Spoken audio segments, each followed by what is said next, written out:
You know, brethren, sometimes it take courage for us to worship. Because sometimes we think that worship is only for the strong. But no, brethren. Worship, hallelujah, is also for the weak. And we come short of the glory of God. The reason why we worship is not because we are strong. It is because we understand that we are limited and we need God. I came here today and I told myself I need God. How about you, brethren? What's the reason for your coming today? Do you need God today? Hallelujah. In the name of Jesus. In the name of Jesus. In the name of Jesus. Oh, hallelujah, Jesus. Oh, hallelujah, Jesus. Oh, hallelujah, Jesus. I can feel the presence of the Lord in the midst of us. His words, hallelujah, is ringing into my ears. Hallelujah. Let's back to worship, mga kapatid. Let us go back to worship. The first time that we have met God, hallelujah, is the time that we are worshiping Him. In the book of 2 Corinthians chapter 12 verse 5,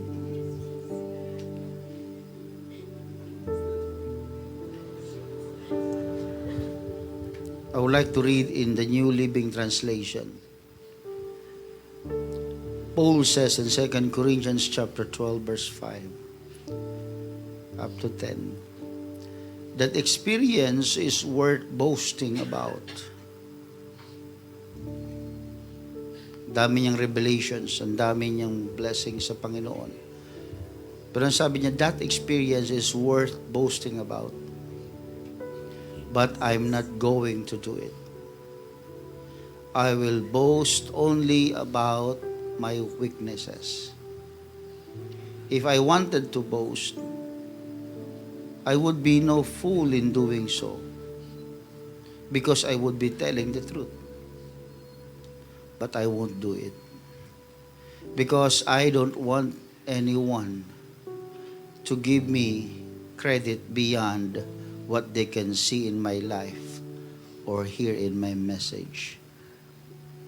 Even though I have received such wonderful revelations from God, so to keep me from becoming proud, I was given a thorn in my flesh, a messenger from Satan to torment me and keep me from becoming proud. 3 different times I begged the Lord to take it away. 3 different times. Each time He said, my grace is all you need. My grace is all you need. 3 times, my grace is all you need. Because my power works best in weaknesses or weakness. So now I am glad to boast about my weaknesses, so that the power of Christ can work through me. That's why I take pleasure in my weaknesses and in the insults, in hardships, in persecutions, and troubles that I suffer for Christ. For when I am weak, then I am strong. Paul is definitely not promoting weakness. Hindi niya pinopromote na maging mahina tayo. Hindi niya sinasabi na magpakahina tayo. But Paul is just acknowledging himself that he is a weak person.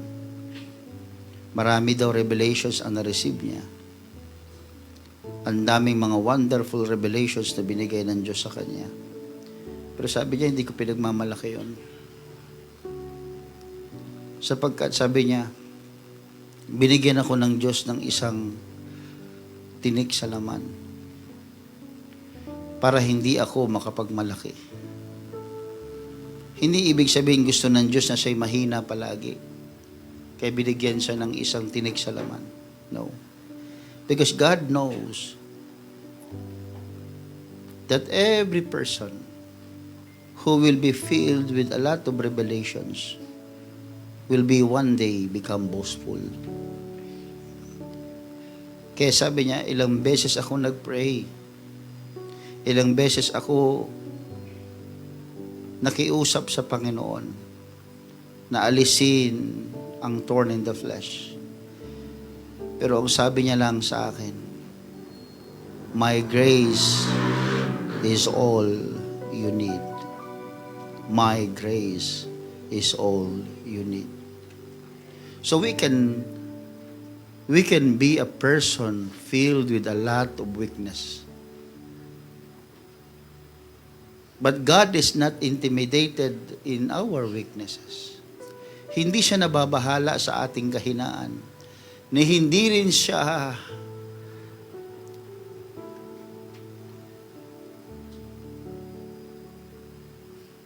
nagkakaroon ng negatibong tingin sa atin when He saw our weaknesses.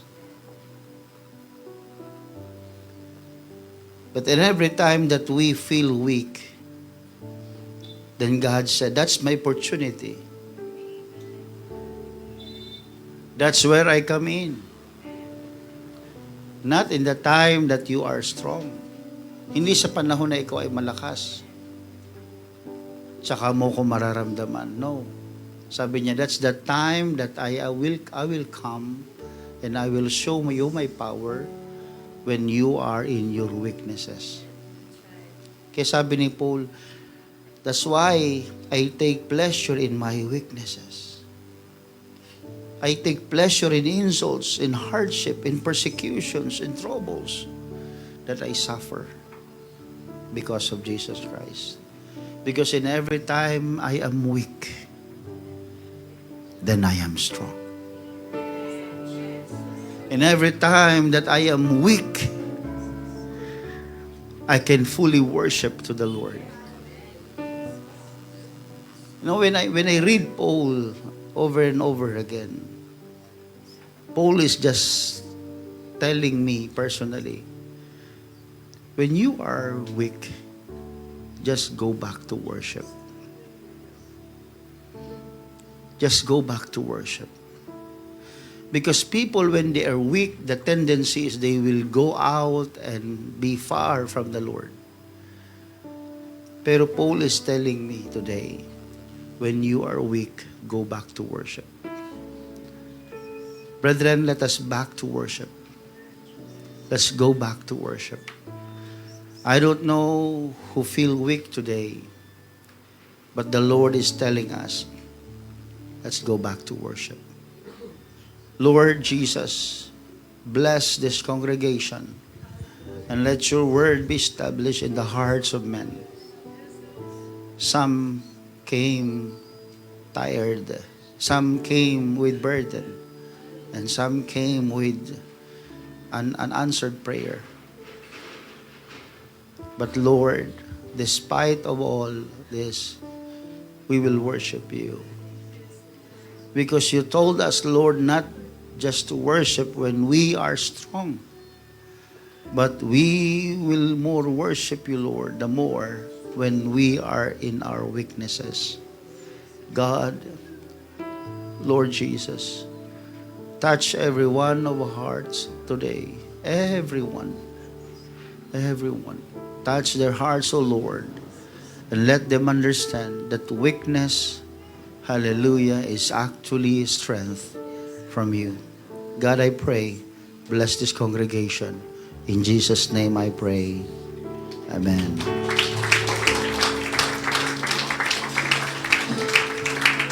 You may be seated. Amen.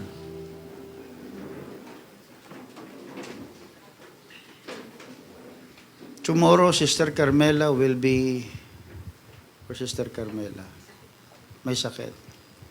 Aalis siya bukas, mga kapatid. Tama ba? But we will pray for her after nito, mga kapatid.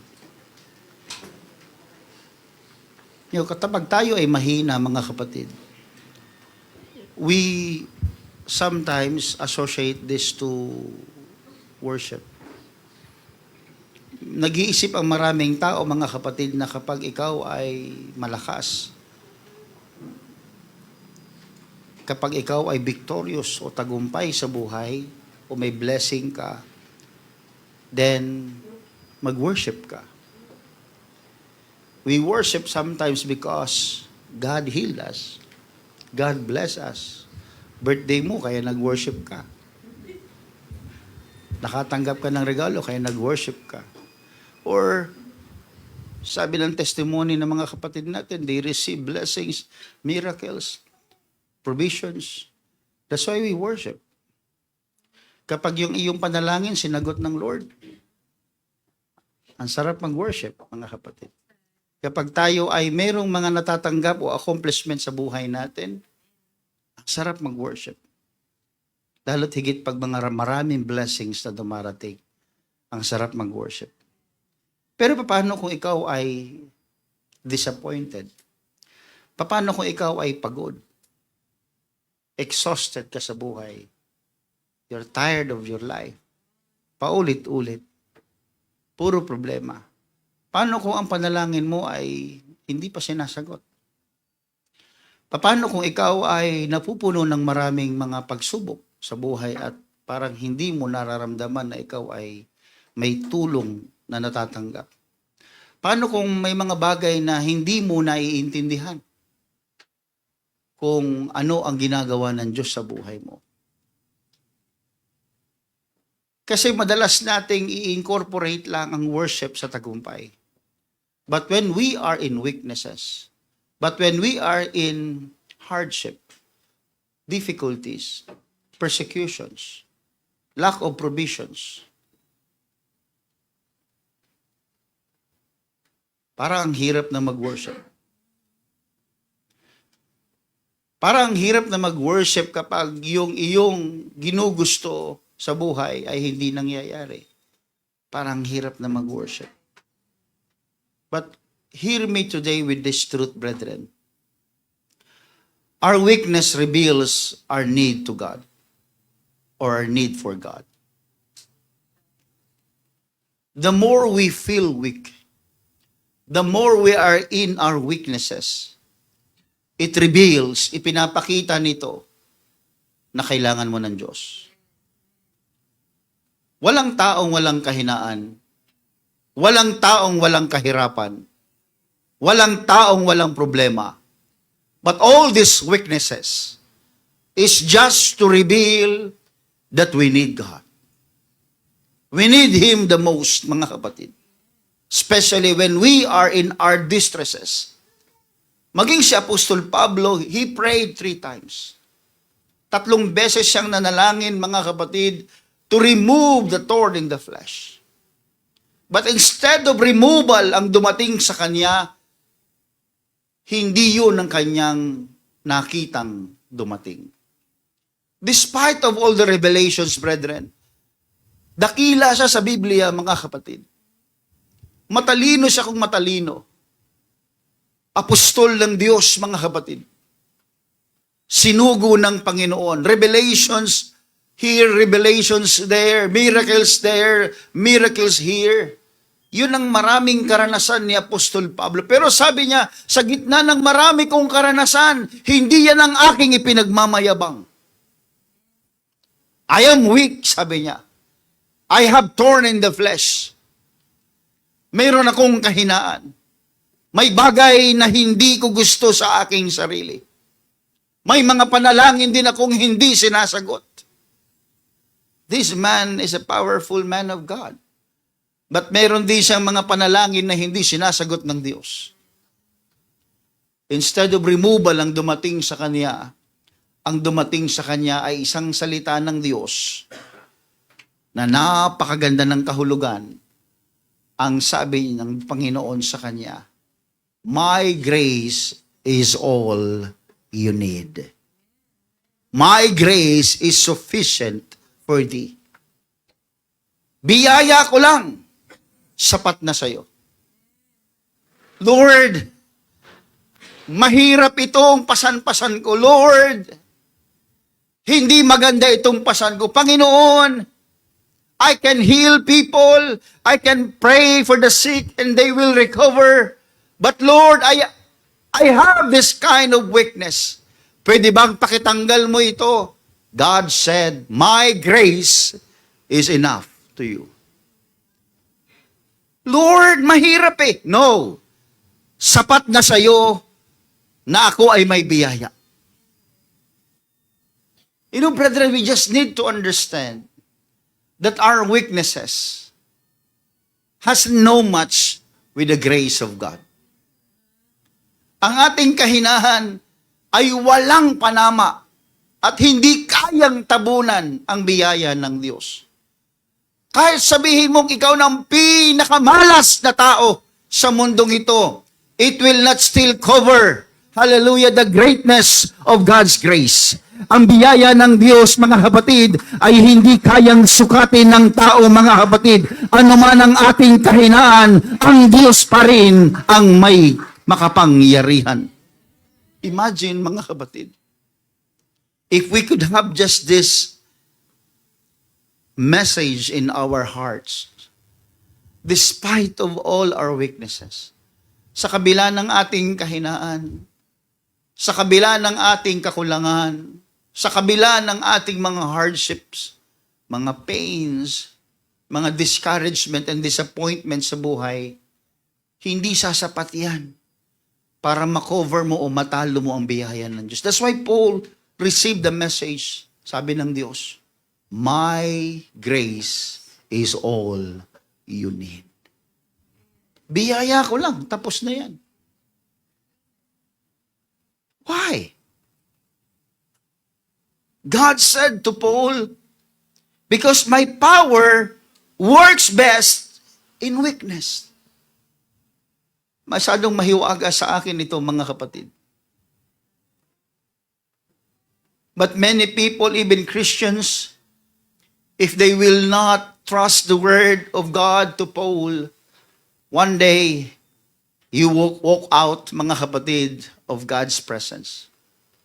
Lalayuan mo ang gawain, lalayuan mo, mga kapatid, you will make yourself inactive.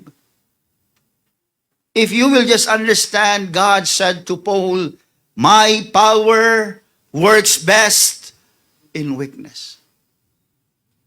So God acknowledged our weaknesses. And we need to understand that we are not always strong. But God is telling us, before you discourage in your weakness, bago ka pa ma-discourage sa kahinaan mo, bago ka pa gapiin ng kahinaan mo, bago ka pa tisurin ng kahinaan mo, tandaan mo na ang aking kapangyarihan ay mas nagiging makapangyarihan at malakas sa panahon na ikaw ay mahina. So I go to church not because I am strong. Hindi ako magpapaka-impokrito, mga kapatid, na pupunta sa simbahan at ipapakita ko sa marami, hey, I'm strong, look at me. I'm spiritually strong. No, mga kapatid. Paul is telling us, the reason why you keep on receiving God's grace is not because you are strong. It is because you acknowledge that you are weak. Kaya mas lalo mong nararamdaman yung biyaya ng Diyos. Mas lalo mong na-appreciate yung paglilingkod sa Diyos. Mas lalo mong na-appreciate na kahit konti yung blessing, kahit konti yung dumating sa iyo, o kahit hindi maganda ang na-receive mo, kahit nawalan ka ng trabaho, kahit nag-aaway kayo o meron kang gagalit, you can still see how God is good. Because at the time that we are weak, God is telling us, here I am. May mga tao na kapag sila'y mahina, we tend to disconnect, mga kapatid. Because we don't want to hurt anymore. o be hurt anymore. Ayoko nang masaktan. Lalayuan na lang kita. Ayoko nang masaktan. Magdi-disconnect na lang ako. We don't see the reality and we don't see the spiritual meaning when God said to Paul, "My power works best in weakness." So, ibig sabihin, inaasahan ng Diyos na isang araw, yung iyong pagtayo, isang araw ikaw ay mabubuwal. Inaasahan ng Diyos na yung iyong lakas, isang araw ay manghihina.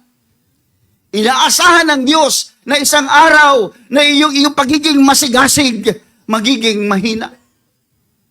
Inaasahan ng Diyos na hindi palaging ikaw ay agresibo at determinadong maglingkod sa Panginoon. Darating ang panahon na ikaw hihilahin ng problema, palayo sa Panginoon. Hihilahin ka ng mga pagsubok, palayo sa pagsamba. Pero sabi ng Panginoon, hindi mo ba namamalayan na sa tuwing ikaw ay mahina, doon ako nagiging malakas, mas lalong nagiging malakas ang kapangyarihan ng Panginoon sa panahon ng iyong kahinaan.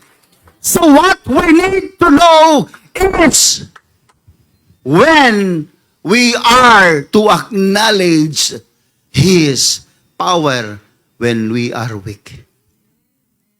Kailan mo tatanggapin yan? Na kapag mahina ka, natural lang na natitisod ka. Na kapag mahina ka, natural lang na ikaw ay inactive. Na kapag mahina ka, natural lang na ikaw tinatamad. It's all because you are weak. Naiintindihan ng Diyos yan. Naiintindihan ng Panginoon yan. Pero ikaw ang hindi nakakaintindi.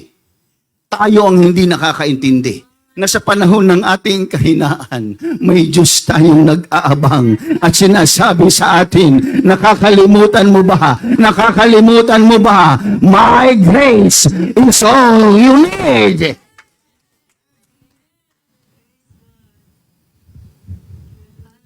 Sometimes we think that becoming spiritually strong means we reach a place where no longer feel weak. Minsan naiisip natin, kapag tayo daw ay malakas spiritually, para bang iniisip na natin na wala ng puwang ang kahinaan. Pero hindi yan ang pinakita ni Apostol Pablo. This man is not a simple man. This man is not an ordinary man. He works in the blessings of the Lord.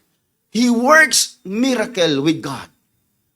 Ang dami milagro nangyayari sa buhay ng taong ito dahil sa Panginoon. This man is spiritually blessed. But he showed us the opposite. Hindi ko mo may posisyon ka. Hindi ko mo leader ka. Hindi ka na nanghihina. Hindi ko mo pastor ka. Wala ka ng kahinaan. Hindi ko mo ikaw ay itinalaga ng Panginoon sa gawain. Hindi totoo na ikaw ay walang kahinaan. Because spiritual maturity includes recognizing where our strength actually comes from. Ang totoong taong matured sa paglilingkod sa Panginoon, alam niya kung saan nanggagaling ang kanyang kalakasan. It's not in your ability.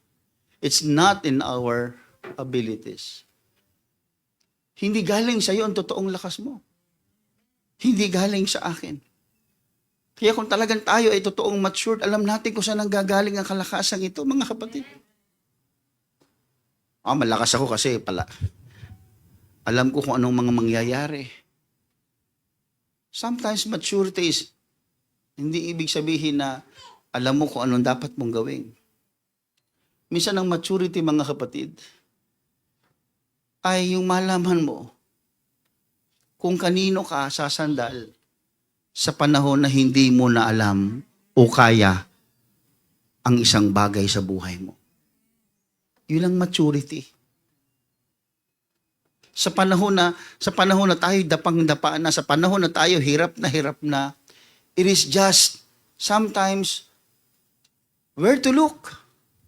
Kanino ba ako titingin? When Moses is being hunted by the Egyptian armies, mga kapatid, together with Israel, when they look back, mga kapatid, they cannot look back because the armies are going to kill them. When they look on their sides, mga kapatid, what they can see are mountains. Ay, pwede umakyat doon, Pastor? Yes, you can. Pero aabutan ka nila at papatayin ka rin. Dahil bundok yun eh. So yung speed mo medyo mababawasan hanggang sa mapatay ka nila. And when you look in front of you, the Red Sea is there. It blocks your way. Wala kang pwedeng matingnan, mga kapatid. That's why people started to complain. People started to mock Moses. Moses, you bring us here because you want us to be killed in this wilderness. Why don't you just let us live and eat those herbs and those blessings in Egypt? Moses, dinala mo lang kami dito para mamatay kami, di ba? Look, Moses, look at your back. Armies are there gathering to kill us. Look beside you, Moses. Mountains are there. They block our way. Look, Moses, in front of you. Red Sea is blocking your way. Then Moses said, sometimes, mga kapatid, as I repeat my point, mga kapatid, minsan, ang totoong maturity ay yung pagkaalam kung kanino ka titingin sa panahon na hindi mo na alam ang iyong gagawin. And Moses said, see the salvation of the Lord. People look horizontally, but Moses looked vertically. Dapat alam mo kung saan ka titingin sa panahon, mga kapatid, na wala ka nang makuhang encouragement sa paligid mo, sa nanay mo, sa tatay mo, sa kapatid mo, sa kaibigan mo, sa trabaho mo, sa buhay mo, sa sarili mo. Wala ka nang makitang blessing. Wala ka nang makitang encouragement. Hinang-hina ka na, lalo na kapag nakikita mo yung mga tao, mga kapatid. But you need to look upward. You need to look up. Katulad ng ginawa ni Moses, mga kapatid, pinakita niya sa mga tao na kung ang tingin mo, mga kapatid, ay horizontal, wala kang makukuhang blessing. Pero pag tumingin ka sa itaas, mga kapatid, sa panahon ng iyong kahinaan, ipapakita ng Diyos sa iyo na mahahati at mahahati at mahahati ang mga daan na nakaharang sa iyong harapan.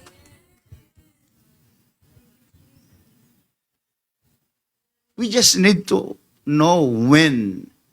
Kailan tayo titingin sa taas? Kailan tayo titingin sa panahon ng ating kahinaan? Hihilahin tayo, mga kapatid, ng kahinaan natin na huwag magtiwala sa Panginoon. That's why when we acknowledge our weakness, it strips away self-sufficiency. Kapag kaya natin ang lahat, mga kapatid, madali nating sabihin, kaya ko to. Easy lang sa akin to. Napagtagumpayan ko na to dati. Okay na sa akin to. Kayang-kayang ito. Kayang-kaya lahat. Pero pag dumating yung ating kahinaan, nadi-discover natin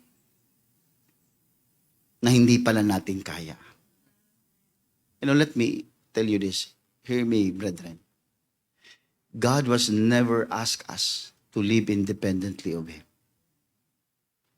Hindi hiniling ng Diyos sa atin na mabuhay tayo ng hiwalay sa Kanya. Think that for a moment. I want you to close your eyes and think of that for a moment. God was never asking us to live independently of Him. Hindi hinihiling ng Diyos na mamuhay tayo ng independent mula sa Panginoon. Every second, every minute of our life, gusto ng Diyos na ina-acknowledge natin siya that He is our strength. that He is our strength, mga kapatid. Even Elijah, when he was in his weakness, mga kapatid, a great prophet of God, he summoned the false prophets. He war and battled against the false prophets. And his lectures and his anointing is different from any false prophets. But one day, out of his mightiness, he prayed to God, Lord, kill me. Saan mo naman nakita ito, mga kapatid, that this man is not an ordinary man. This man is a great name in the Bible. But he prayed one day, Lord, kill me. Because weakness came. Because weakness came. And when we are in our weaknesses, we don't mind how many wonderful things and miracles ang ginawa ng Diyos sa buhay mo. Hindi mo na maiisip pag ikaw ay nasa kahinaan. Hindi mo na maiisip na ikaw ginagamit ng Diyos. Hindi mo na maiisip yung mga dati mong tagumpay, yung mga milagrong binigay ng Diyos sa buhay mo. Hindi mo na maiisip yung testimony mo. Kapag ikaw ay nasa kahinaan, hihilahin ka nito pababa hanggang sa hindi mo na malayan na ikaw pala ay wala na sa Panginoon. He prayed, Lord, kill me. Remember, mga kapatid, tandaan po natin ito, that our spiritual victories does not immune us into human weaknesses. Yung ating mga nakaraan na tayo pinagpala ng Diyos, yung mga nakaraan natin na tayo nakasaksi ng milagro ng Panginoon, kahit marami ka mga spiritual victories sa buhay mo, hindi ibig sabihin yan na ikaw ay hindi natatamaan ng kahinaan. Hindi totoo na kapag ikaw ay malakas spiritually, hindi ka natatamaan ng kahinaan. Hindi po yan totoo. That is clearly described in the life of Elijah. That is clearly described even in the life of Jesus Christ. When he prayed in the garden, Lord, let this cup pass from me. Look at that, mga kapatid. That's weakness. Human weakness. Pero nirecognize ng Panginoon yung weakness natin. Sa panahon na si Elijah ay dapang-dapa na sa discouragement, sa panahon, mga kapatid, na sa hindi niya na alam ang kanyang gagawin, he just sat down at sabi niya, Lord, it's enough, kill me. Wala na, Lord, wala na. Ayaw ko na. But God understand, mga kapatid, the weaknesses of men.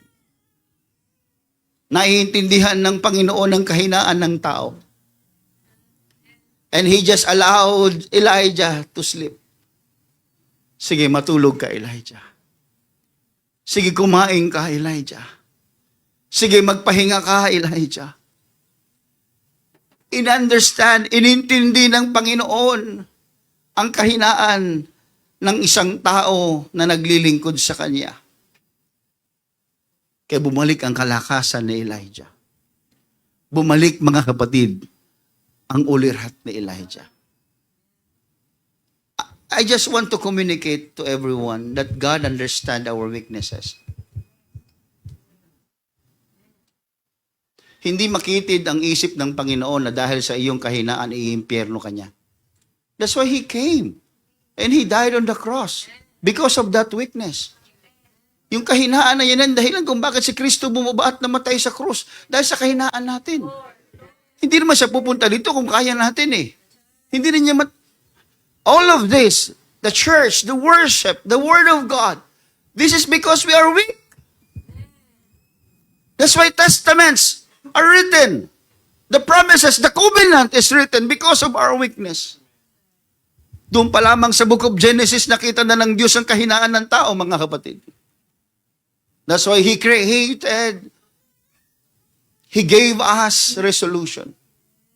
And that is through His words. Through His blood. Pwede ba natin bigyan ng papuri ang Panginoon, mga kapatid?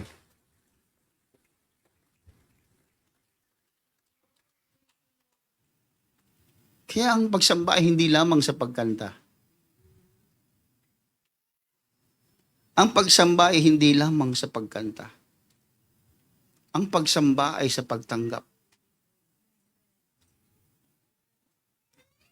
Tanggapin mo na ikaw ay mahina at ang Diyos ay malakas. Yun ang pagsamba. So when every time you worship the Lord or you sing to the Lord with that understanding. Pag umawit ka sa Panginoon, awitin mo na may kasamang pangunawa. Ikaw ay malakas, ako ay mahina. Hindi ko lang alam kung hindi mo mararamdaman ng presence of the Lord. Pero you will definitely feel the presence of God because God wants you, me, everyone to understand that we are weak and He is strong. Doon pa lang sa pagsamba may theology na. Doon pa lang sa pagsamba may doktrina na. Anong doktrina yon? Kaya ka umaawit, it is because you are acknowledging that you are weak and He is strong. So if you are not participating in worship, then what you are?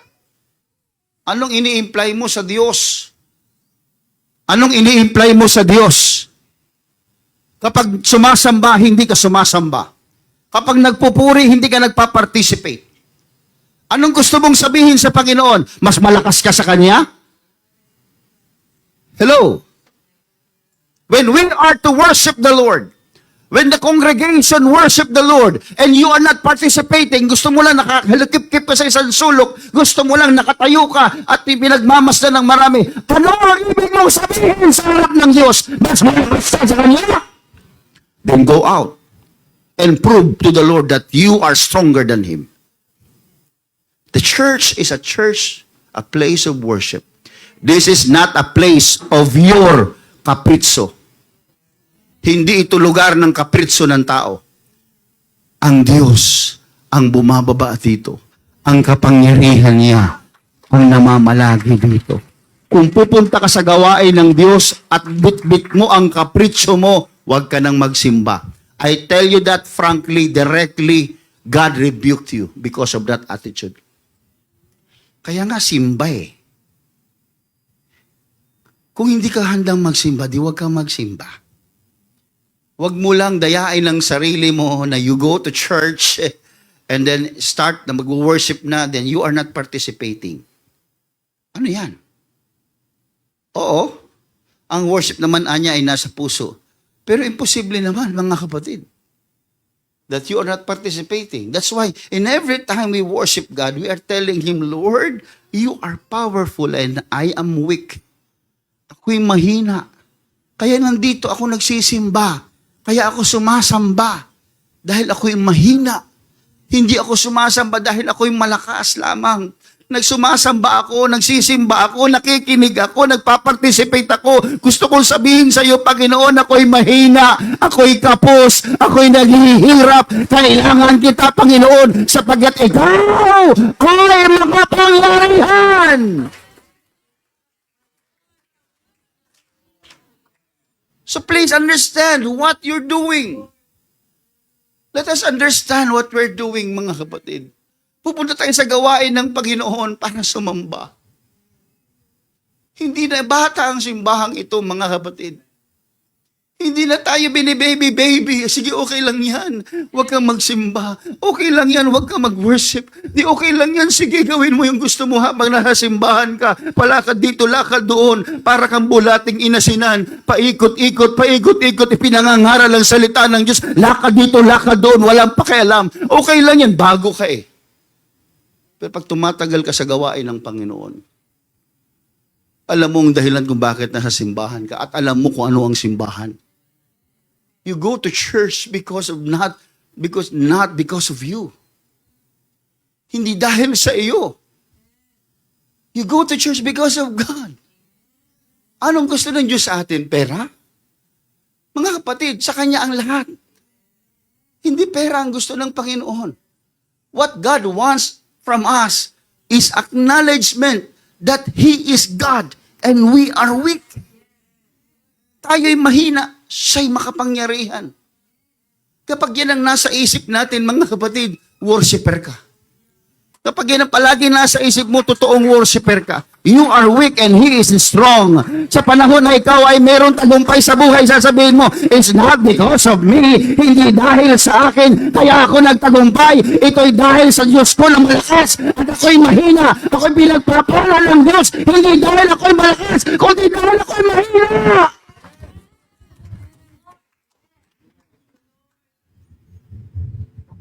Hallelujah. So in every time you worship the Lord, mga kapatid, it's an act of faith.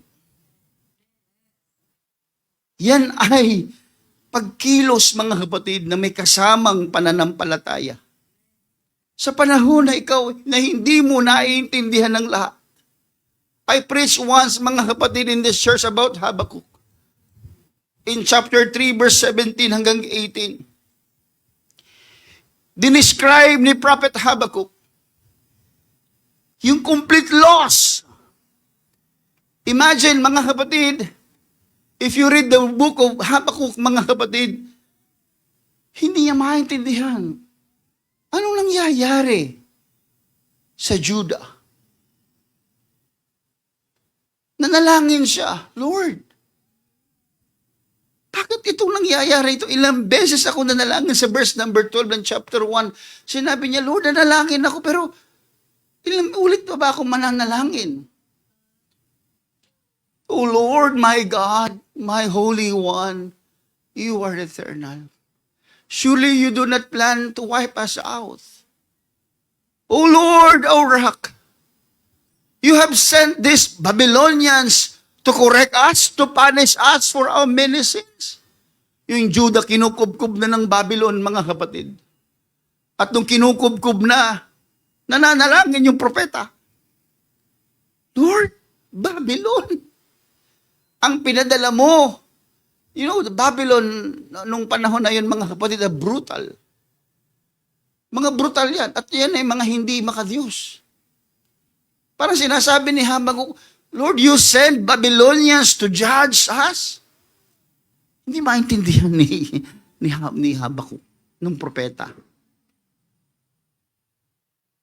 Kaya grabe yung prayer niya.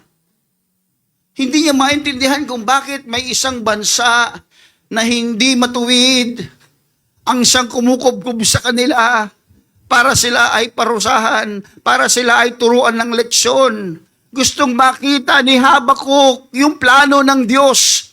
Gusto niyang makita ang dahilan ng Diyos. Ano yung what? Pag hindi niya naintindihan, hindi ibig sabihin titigil siya. May mga tao na pag hindi naintindihan, titigil na.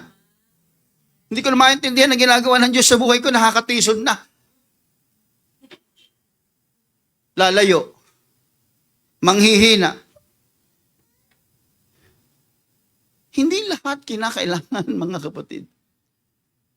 Ipaunawa ng Diyos ang lahat. Yan ang kahinaan natin minsan eh. Ang kahinaan natin minsan ay kapag hindi na natin naiintindihan yung paraan ng Diyos. Hindi na rin tayo maintindihan. Di mo na nga maintindihan yung paraan ng Diyos. Di ka pa maintindihan. Ay wala nang kaintindihan talaga na mangyari sa buhay natin yan. Pero nyo, despite of hindi niya maintindihan, anong sabi ni Habakkuk, mga kapatid, sa chapter 3, verse 17 hanggang 18? Even though the fig trees have no blossoms, and there are no grapes on the vines, hirap na sila eh. Nakubkob na sila eh. Hindi lang military captivity, maging yung economy nila, bagsak na.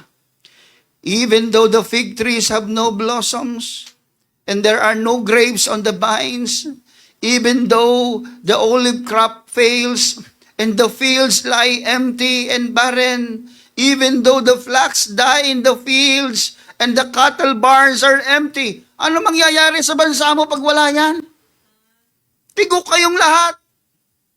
Pero sabi ni Habakkuk, mga kapatid, yeah, I will rejoice in the Lord. the point that I want to communicate, mga kapatid, ay ganito. Hindi niya maintindihan kung anong ginagawa ng Panginoon. Hindi niya lubos maunawaan kung anong plano ng Panginoon. Sinabi niya na lahat sa Panginoon, nag-pray na siya, nag-fasting na siya, sinabi niya na lahat. Pero wala pa rin nangyayari at di niya maintindihan. Pero ang sabi niya, bagamat hindi ko naiintindihan, yet I will rejoice in the... Magpupuri pa rin ako, sasamba pa rin ako, kahit wala na akong blessing na tinatanggap, sasamba pa rin ako, kahit nahihirapan na ako, sasamba pa rin ako, kahit hindi ko nauunawaan, sasamba pa rin ako. This is a kind of faith na sana meron tayo. Everybody say amen. Iba po kasi yung sumasamba ako dahil pinagaling ako ng Diyos. Sumasamba ako dahil nagkatrabaho na ako. Iba naman yung salita na yung may salitang kahit na. Kahit na pagod ako, mag-church ako. Kahit na marami akong problema, sasamba ako. Kahit nasasaktan ako, mag-worship ako. Magkaiba, mga kapatid. Kayo, anong kaya niyong sabihin, mga kapatid? Kahit na umuulan, magsisimba pa rin ako. Kahit na baha, ay wala ka na masasakyan yan. Hello? Pwede niyo bang sabihin yan, mga kapatid, sa sarili niyo? Kahit anong mangyari, hindi ako tatalikod sa Panginoon. Kahit na nahihirapan ako, magsasamba pa rin ako. Kahit marami akong problema, magpapatuloy ako. Kaya mo bang sabihin yan, mga kapatid? O yun lang na, ay sasamba ako dahil bago sapatos ko. Sasamba ako dahil may jowa na ako. Pangit naman ang jowa mo. Joke lang. Sasamba ka pa rin. Kahit na pangit ang jowa. Matindi, no? Oh. Naniniwala ba kayong walang pangit basta jowa?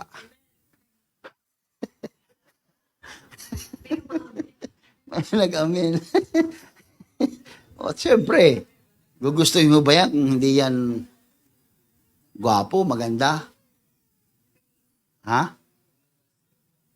Kahit na sarat ng ilong. Di ba?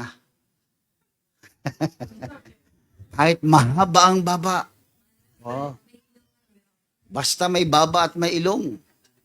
Ali baba. Oh, di ba? Huwag niyong hayaan na ang sirkumstansya ninyo ang humadlang sa pagsamba. Wag.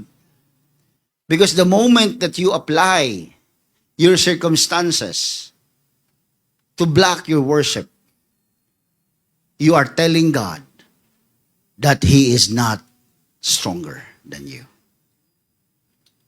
That the worst, the difficulties, the problem, the trials is greater than Him.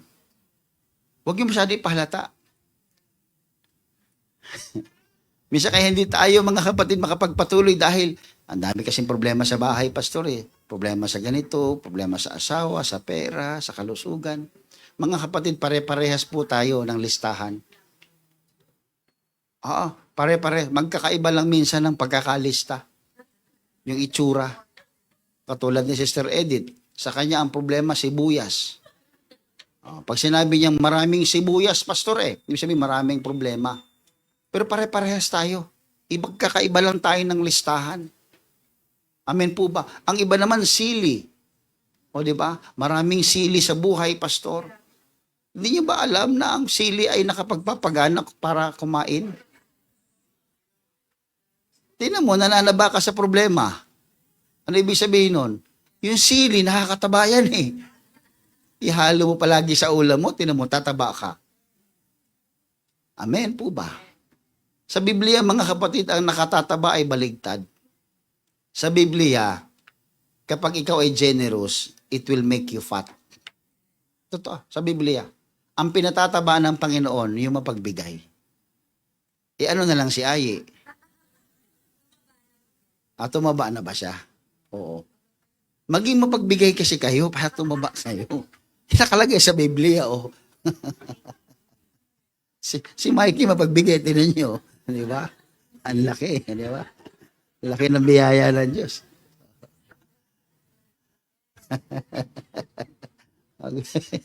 Pwede ba natin palakpakan si Lord, mga kapatid? Now, let me get into serious, mga kapatid. Ang I am not promoting weaknesses. Hindi ko pinopromote ang kahinaan. Kusang dumarating yan, hindi ko kailangan i-promote yan. Walang promotion dyan. Kusa yan. Ngayon, nakatawa ka. Mumilang kayo ng ilang oras, ilang panahon, ilang araw. Di ba palagi siya nasabi, huwag kang tawa ng tawa. Kasi mamaya, iiyak ka na. Ha? Yan. Doktrina ni Mama Ellen yan. Huwag kang tawa ng tawa kasi mamaya iiyak ka. Yung bata daw, wag pinatawa mo ang pinatawa, mamaya iiyak na. Paano hindi iiyak, kinabagan na. Para naman kayong walang logic eh. Kaya talaga umiiyak eh. Ginano mo tung. Ayun, puno ng hangin. Pinatawa mo ng pinatawa eh. Oh. Kaya umaya, iyak na ng iyak niya, masakit na ang tiyan niya. So kailangan muna ng panghaplas. Ang tawag doon? Ano yun? May efficacy. O, pang matanda yun. Bata pa pinag-uusapan natin. Ano? Manzanilla. Oh. Asete manzanilla, yan, papahin mo. Oh. Tapos maya, yan, uutot na yung bata. Diba? Kailangan pahiran mo lang yan, mga kapatid, ng langis. Yon. Kapag tayo, mga kapatid, nahihirapan sa buhay, langis ng Panginoon, ipahid mo sa sarili mo. Mga kapatid, bigla na lang, sabihin, lumabas na yung masamang hangin. Lumabas na yung masamang espiritu sa buhay natin. Kailangan lang natin ng langis ng Panginoon. I don't promote weakness because it will come. Whether you like it or not, kabataan, matanda na sa Panginoon, bata pa sa Panginoon, darating sa inyong kahinaan.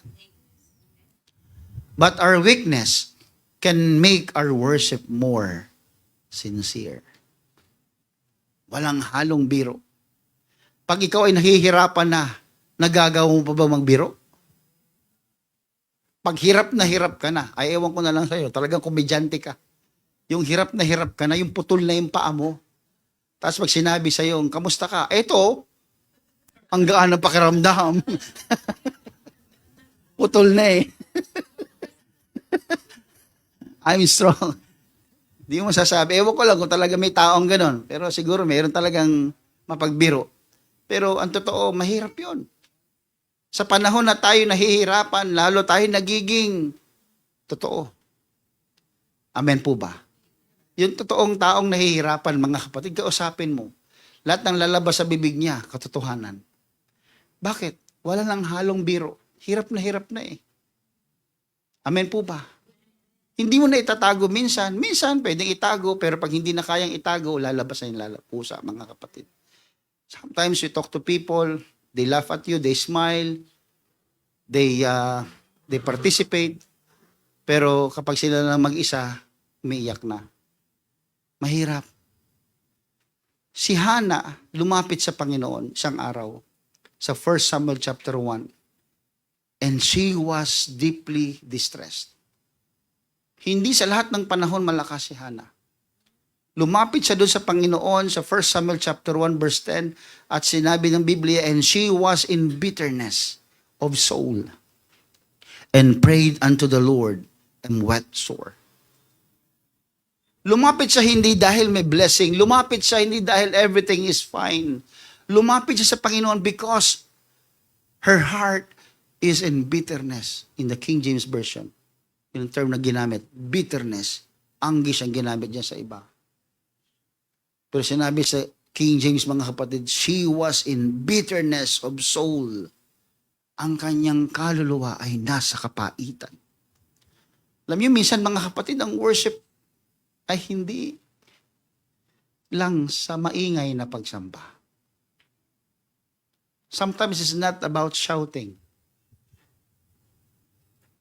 Imagine Hannah went to the temple not to shout for victory, but she came and she kneeled down and she cried. No words that you could understand from Hannah. Wala kang maiintindihan na salita na lumalabas sa bibig ni Hannah. That's why the pastor, mga kapatid, dumating mga kapatid, sinabi, anong ginagawa mo dyan? Lasing ka na naman. Imagine mga kapatid, si Eli, napagbintangan siya mga kapatid, na siya'y lasing. And Eli said unto her, how long will thou be drunken? Put away thy wine from thee. Kasi nasinggera ka, ba't layuan mo na nga yung alak? Kasi hindi na maintindihan yung sinasabi ni Hannah. Pero hindi alam ni Propeta Eli, mga kapatid, na yung lumalabas sa bibig ni Hannah ay pagsamba sa gitna ng kapahayutan ng kanyang puso, mga kapatid. Minsan ang pagsamba ay hindi yung malalakas sa tugtugan. Minsan ang pagsamba, mga kapatid, ay yung iyak, yung hinagpis ng puso ng tao na hindi nasabi o hindi naripon ng kahit anumang uri ng pananalita.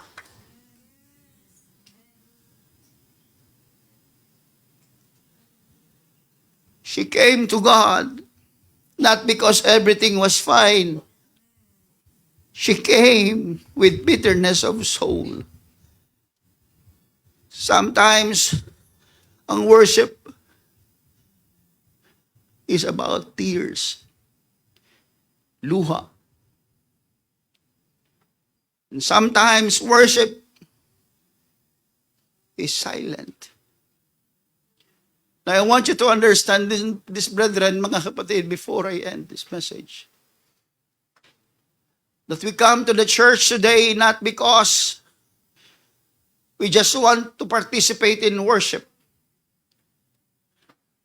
We come to the church, minsan hindi encouragement ang iyong bitbit.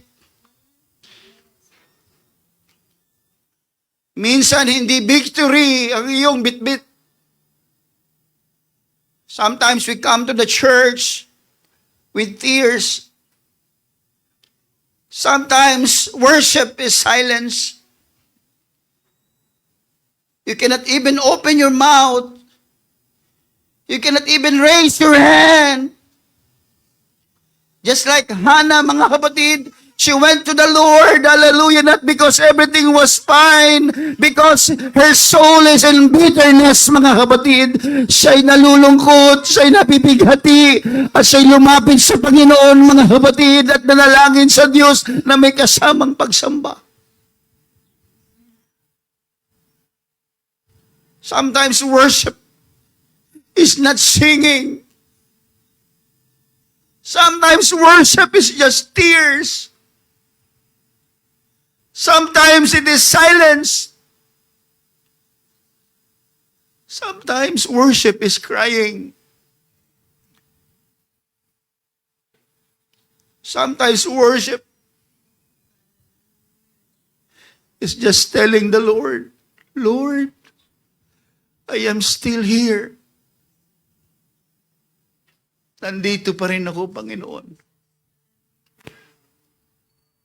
Sometimes worship is not loud. Sometimes worship is not in the volume of the microphone. Sometimes it's not in the volume of the instruments. Sometimes it's not about shouting. Sometimes worship is a silent cry from the bottom of your heart. Sometimes it's not about jumping. It's not about shouting and yelling the name of God. Sometimes it's about kneeling down. kneeling down with a broken heart, kneeling down with the heavy burdens, kneeling down, not understanding what is happening.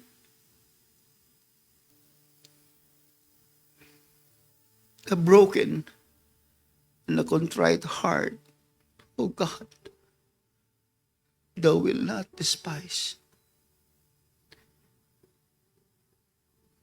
You know, it's okay to God to see us in brokenness. Hindi intimidated ang Diyos kapag tayo ay nasa gitna ng brokenness.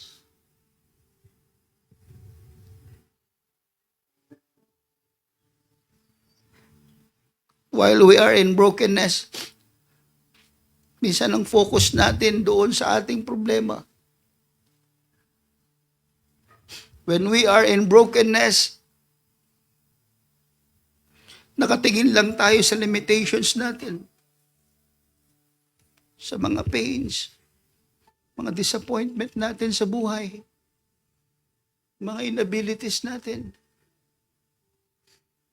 Pero alam niyo, when that brokenness reach the altar, worship will teach you how to focus your eyes on God's power and abilities. Sometimes when that brokenness reach the altar, worship will help you focus on the faithfulness of God, the grace of God, the goodness of God, the sovereignty of the Lord.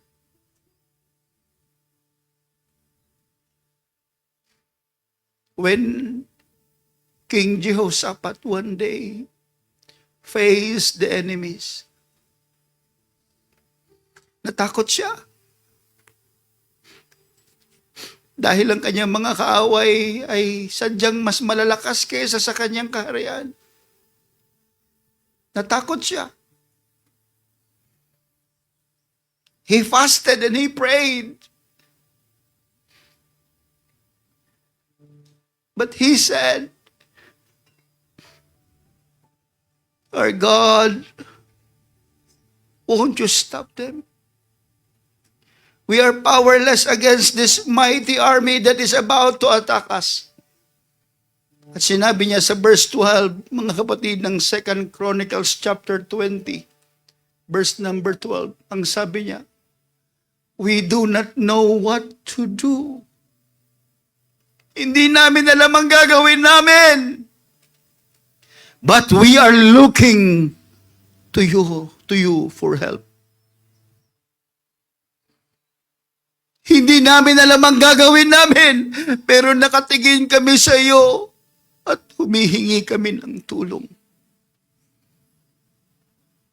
This is a word from the King of Judah.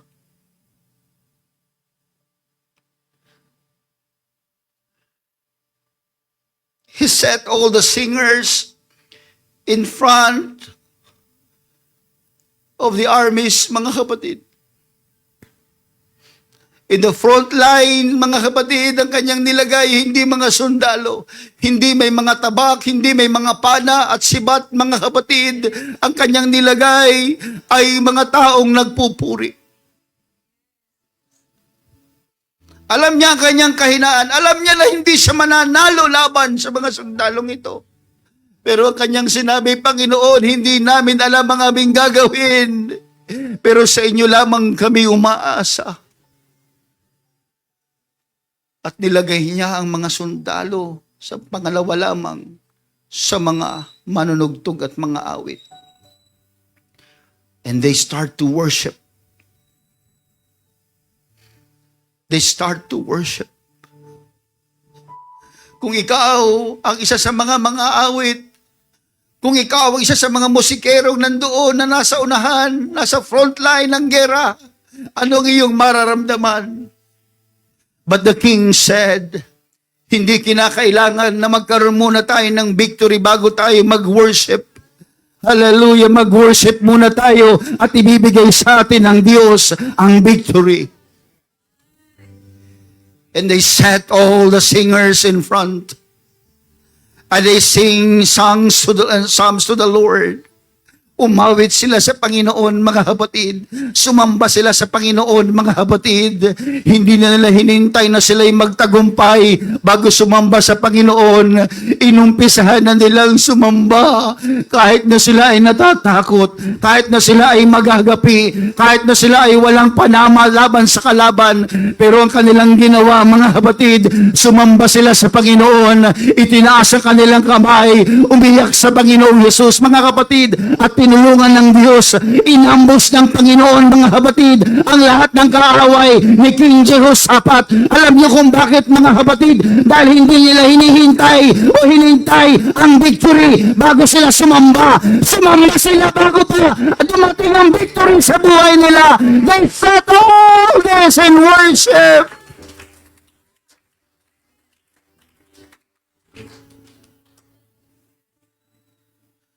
Let us not wait for the good news before we praise the Lord. Let us not wait for blessings before we worship God. Let us worship Him. Maring iba sa inyo, mga kapatid, naisip nyo, hindi ako qualified sumamba, mahina ako eh. Mga kapatid,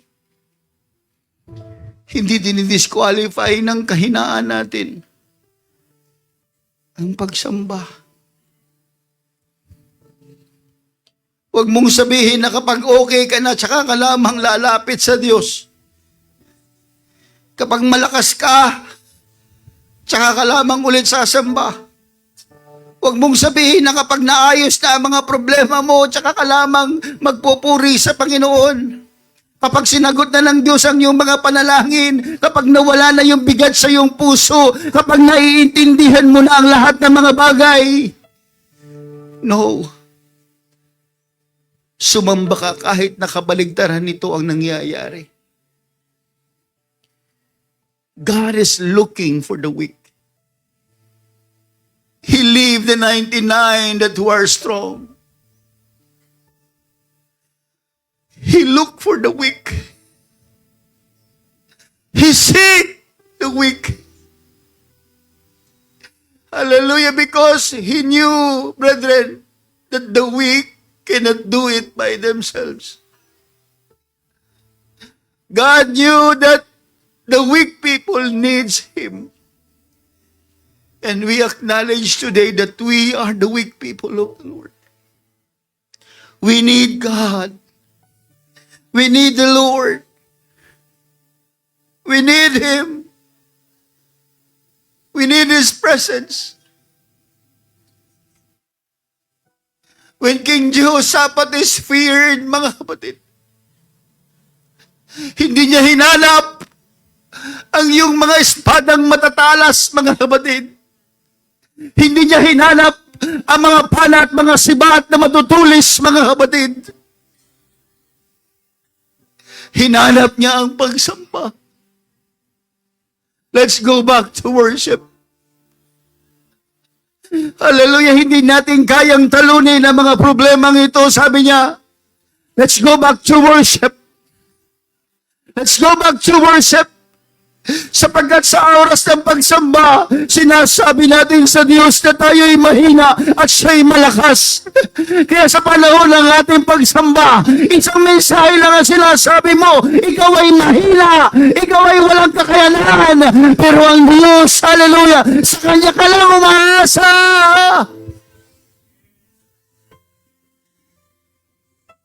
Ora siya karababa. Hindi na natin kailangan pagitago ang ating kahinaan, mga kapatid. Hindi na natin kailangan magkunwari, mga kapatid, na okay tayo. We don't need to impress God kung gaano ka kalakas. No. Alam niyang mahina ka. Alam niyang may problema ka. Alam niya na kukunwari ka.